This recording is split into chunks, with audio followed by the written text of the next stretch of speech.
ഇപ്പോൾ കണ്ടോ, മഴ ഒട്ടും തോർന്നിട്ടില്ല, നല്ല മഴ പെയ്തുകൊണ്ടിരിക്കുകയാണ്. അത് കാരണം ഞാൻ ടെറസിലേക്കൊന്നും പോയില്ല. ഇപ്പോൾ നമ്മളുടെ പ്രഭാതത്തിന് പോലും ഒരു സന്തോഷമില്ലായ്മയുണ്ട്. ഇപ്പോൾ ഈ കഴിഞ്ഞ കണ്ടില്ലേ 2 ദുരന്തങ്ങൾ ഒരുമിച്ച് വന്നിരിക്കുന്നത്. ശരിക്കും അത് ആലോചിക്കുമ്പോൾ തന്നെ വലിയ വിഷമം തോന്നുകയാണ്. എല്ലാവർക്കും സലു കിച്ചണിലേക്ക് സ്വാഗതം. ഞാൻ സമീറ. ഇപ്പം നമ്മൾ സ്വാഗതം പറയാനുള്ള മൂടൊന്നും അല്ല. അത് തന്നെ. ഇപ്പം നമ്മൾ ഈ പറഞ്ഞ മാതിരി കഴിഞ്ഞ കുറേ ദിവസമായിട്ട് നമ്മളുടെ കേരളം വല്ലാത്തൊരു അവസ്ഥയിലേക്കാണ് പൊയ്ക്കൊണ്ടിരിക്കുകയായിരുന്നു. അപ്പൊ അതിന്റെ കൂടെ മെനിഞ്ഞാന്ന് കണ്ടില്ലേ ആ ഒരു പ്രകൃതി ദുരന്തവും വൈകുന്നേരം ആയപ്പോഴേക്ക് ആ വിമാന ദുരന്തവും കൂടി കേട്ടപ്പോ ശരിക്കും പറഞ്ഞ വല്ലാതൊരു വിഷമമാണ് തോന്നിയത്. ഇപ്പൊ ഈ അതേ ആദ്യ വാർത്തയിലും ന്യൂസിലൊക്കെ കണ്ടു തുടങ്ങിയപ്പം വലിയ ചെറിയൊരു റൺവേ തെറ്റി അങ്ങനെയൊക്കെയുള്ള സംഭവങ്ങളൊക്കെയാണ് അറിഞ്ഞു തുടങ്ങിയത്. പിന്നെയാണ് അറിഞ്ഞത് ആ ഒരു 30 അടി വല്ലാത്തൊരു എന്ത് പറയാ നമുക്കത്. ഞാൻ വിചാരിച്ചേ നമുക്കിപ്പോ സാറിന് ഒരു അപകടം സംഭവിച്ചാലും രക്ഷപ്പെടുമല്ലോ, അങ്ങനത്തെ ഒരു ഇതെന്നാണ് വിചാരിച്ചത്. ചെറിയ എന്തെങ്കിലും റെയിൽവേ നമ്മളെ ട്രാക്കിൽ നമ്മളെ റൺവേന്ന് മാറി എന്നൊക്കെ ഉള്ള ധാരണ ഇത്രയ്ക്കും 1-2 ആൾക്കാർക്ക് അപകടം പറ്റിയിട്ടുണ്ടാവുന്ന ഇങ്ങനെ മരണവും ഇത്രയൊക്കെ വരും അറിയില്ല. അതുമല്ല നമ്മള് ഇന്നലെ ഇട്ട വീഡിയോയുടെ അടിയിൽ ഇന്നലെ ശരിക്കും പറഞ്ഞാൽ ഞങ്ങള് പോസ്റ്റ് ചെയ്യണ്ടെന്ന് വിചാരിച്ചിരുന്നതാണ്. ഷെഡ്യൂൾ ചെയ്തൊരു വീഡിയോ ആയിരുന്നു, അതുകൊണ്ട് അതങ്ങ് പോസ്റ്റ് ആയിപ്പോയതാണ്. പക്ഷെ ഏറ്റവും കൂടുതൽ സമീറാക്ക് സങ്കടം വന്നത് എന്താ പറയാ, ഇന്നലെ 1-2 പേര് വിളിച്ചിരുന്നു അപകടത്തിൽപ്പെട്ട ഏറ്റവും അടുത്ത ബന്ധുക്കൾ എന്നെ വിളിച്ചു. നമുക്ക് കുറെ വ്യൂസ് ഉണ്ട്. ആ കമന്റ് വായിച്ചപ്പോഴാണ് സമീറ നമുക്ക് കുറെ വ്യൂസ് ഈ ഇതുമായിട്ട് ബന്ധപ്പെട്ടിട്ടുള്ള ആൾക്കാരുണ്ടായിരുന്നു. പക്ഷെ അത് അവരുടെ ഇതിൽ നിന്ന് അത് കേൾക്കുമ്പോ വല്ലാതൊരു വിഷമം തോന്നും. കാരണം കൊച്ചുമക്കൾ ഒരുപാട് അതിലെന്താറിയോ 10 മാസം പ്രായമുള്ള ഒരു കുട്ടിയുണ്ട്, 2 വയസ്സ് പ്രായമുള്ള കുട്ടിയും ഉണ്ട്. അങ്ങനെ 4 കുട്ടികളാണ് അതിനകത്ത് ഉണ്ടായിരുന്നത്. 7 സ്ത്രീകൾ, അതിനകത്ത് ഒരു ഗർഭിണി വരെ ഉണ്ടെന്ന് പറയും മരിച്ചു. ഒരു നമുക്കത് അതൊക്കെ നമ്മുടെ കൺവട്ടത്തല്ലേ കുറേ പേര് ഞാൻ പറഞ്ഞില്ലേ വിളിച്ചിട്ട് അവരുടെ ബന്ധുക്കൾ അതിലുണ്ടായിരുന്നു. അതേപോലെ തന്നെ മണ്ണിടിച്ചിൽ തന്നെ കുറെ കുടുംബത്തിലെ ഒരേ കുടുംബത്തിലെ തന്നെ കുറെ പേര് മരണപ്പെട്ടു. 26-40 പേരെ കാണാനില്ല. ഒരു കുടുംബത്തിലെ തന്നെ ഏതോ കുറെ പേര് ഉണ്ടായിരുന്നു. കുറച്ചു പേരെ കിട്ടിയുള്ളൂ. പിന്നെ അതുകൂടാതെ പലയിടത്തും ഇപ്പം വെള്ളം കയറുന്നുണ്ട്.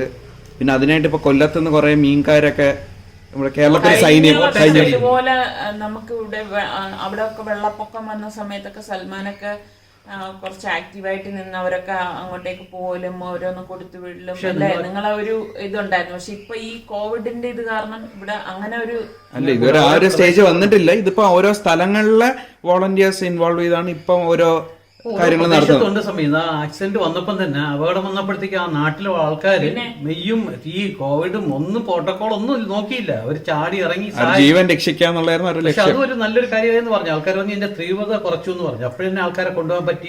സാധാരണ എയർപോർട്ടിലൊക്കെ സംഭവിച്ചു കഴിഞ്ഞാൽ ആൾക്കാർക്ക് കയറാൻ പോലും പറ്റുന്നില്ല. ഇത് അവരെന്നെ തുറന്നു കൊടുത്തു, ഗേറ്റ് തുറന്നു കൊടുത്തു. ഇതിൽ ഈ കോവിഡ് എന്ന് പറഞ്ഞിട്ട് എല്ലാവരും അങ്ങനെ മാറി നിന്ന് കഴിഞ്ഞാൽ ആരെ സഹായിക്കും അല്ലേ? സഹായിക്കേണ്ട സമയത്ത് നമ്മൾ സഹായിച്ചില്ല. ഈ 2 സംഭവത്തിന്റെ ഇടയ്ക്ക് വേറൊരു സംഭവം കൂടെ ഉണ്ടായിട്ടുണ്ട്. നമ്മളൊക്കെ ട്രിവാൻഡ്രത്ത് ഏറ്റവും കൂടുതൽ കോവിഡ് കേസ് വന്നിട്ടുള്ള ദിവസം ഇന്നലെയായിരുന്നു. അതും അതിന്റെ കൂട്ടത്തിലാണ് നമുക്ക് അറിയണം. കാരണം 1420 പേര്, 4 മരണം.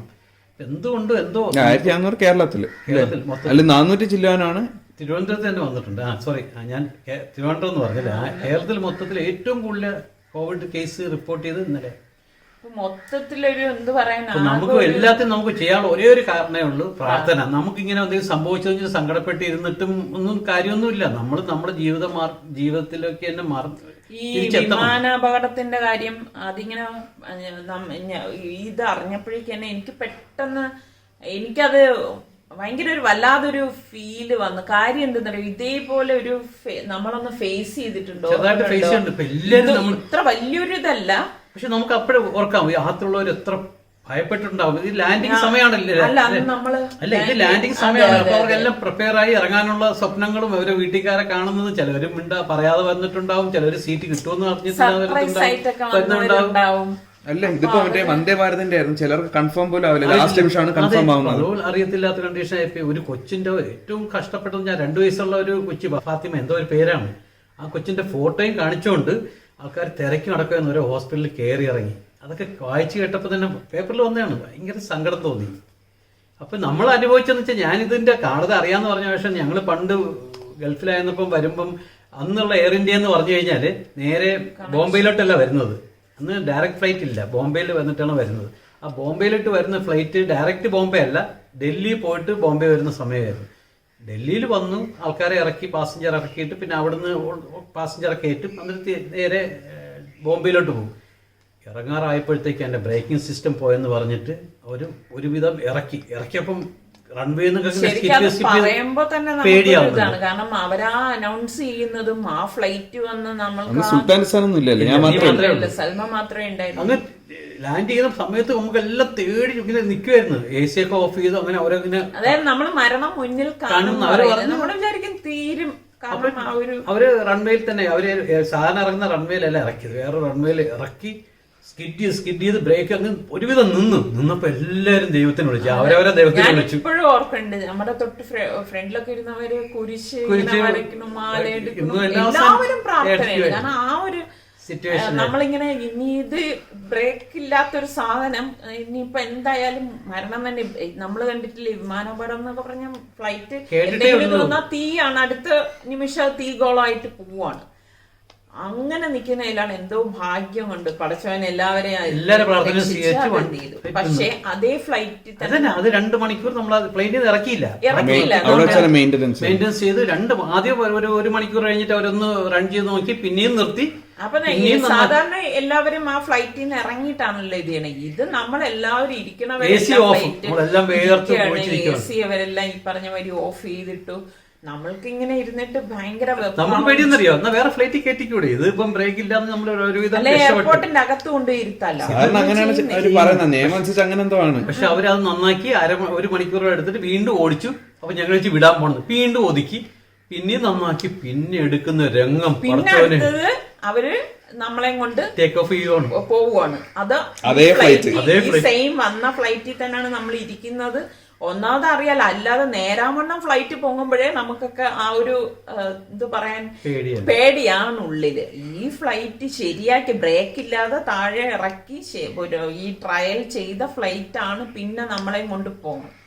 ആ ഒരു അവസ്ഥ എന്ന് പറഞ്ഞു. പക്ഷേ AC ഓഫായെന്ന് പറഞ്ഞില്ലേ, പൊക്കി ഓടൻ ബക്കറ്റിൽ വെള്ളം ഒഴിക്കുന്ന ആൾക്കാരൊക്കെ കുറെ ബഹളം ഉണ്ടാക്കിയിരുന്നു കേട്ടാ. കാരണം കൊച്ചു മക്കളെയൊക്കെ കൊണ്ട് കുറെ പേരുണ്ടായിരുന്നു. വേറെ കാര്യം വേട്ട, ഈ കൊച്ചുമക്കള് 4 പേര് മരിക്കുക എന്നൊക്കെ പറഞ്ഞില്ലേ, എന്തുകൊണ്ട് സംഭവിക്കുന്നറിയോ? ഈ കുട്ടികളൊക്കെ ആയിട്ട് വരുന്ന പാസഞ്ചറിന് കൊടുക്കുന്ന സീറ്റ് എവിടെയെന്നറിയോ? എപ്പോഴും ഫ്രണ്ടിലായിരിക്കും, മറ്റേ അപ്പൊ അതുകൊണ്ടാണ് സ്ത്രീകളും ഈ കുട്ടികളൊക്കെ ഉള്ളതിന് കൂടുതലും ഫ്രണ്ട് സീറ്റാ കൊടുക്കുന്നത്. അങ്ങനെയാണ് ഈ സ്ത്രീകൾ കൂടുതലാവാൻ കാര്യം അതാണ്. 7 സ്ത്രീകൾ. അപ്പൊ ഇവര് ഈ AC ഒക്കെ ഓഫ് ചെയ്തിട്ടിരുന്നു. എല്ലാവരും നല്ല ചൂട്.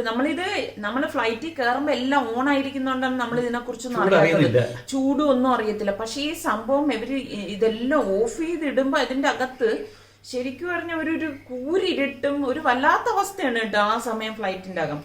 എന്നിട്ട് ഇവര് ഫ്ലൈറ്റ് അങ്ങോട്ട് എടുത്ത് ഇത് സ്റ്റാർട്ട് ചെയ്ത് ഇത് കഴിഞ്ഞ് ഫ്ലൈറ്റ് അങ്ങോട്ട് അങ്ങോട്ട് കഴിഞ്ഞതും വെള്ളം ഈ AC ഭയങ്കരമായിട്ട് അപ്പോൾ പേടിച്ചു പോയി. വെള്ളം വീണതല്ല, നമ്മളിങ്ങനെ പറയും പേടിച്ചിരിക്കുമല്ലോ, ടേക്ക് ഓഫ് ചെയ്യുവാണ് എന്ത് സംഭവിക്കുന്നു.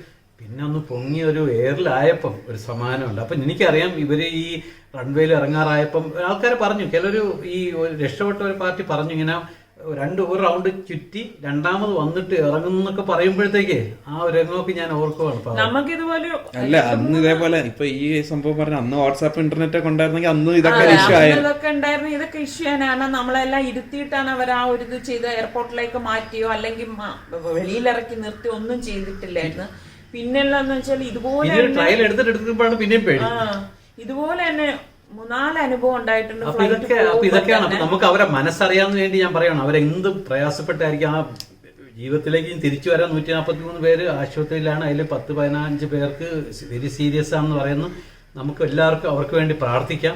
പിന്നെ നമുക്കെല്ലാം തേടാം. പ്രാർത്ഥന മാത്രമേ ഉള്ളൂ ഇതിനെല്ലാം ഒരു പ്രതിവിധി. നമ്മളിപ്പോൾ എത്ര പ്രിക്കോഷൻ എടുത്താലും ഒന്നല്ലെങ്കിൽ വേറൊരു ദുരന്തമായിട്ട് വരും. പക്ഷെ നമുക്ക് പ്രാർത്ഥിക്കുക.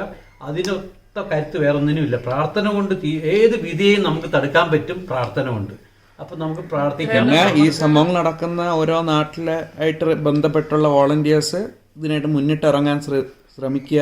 ഇപ്പൊ തന്നെ ഈ ഒരു അപകടത്തിന് കുറെ ബ്ലഡ് വേണം. ആ രാത്രി പോലും ആൾക്കാർ ക്യൂ ആണ്.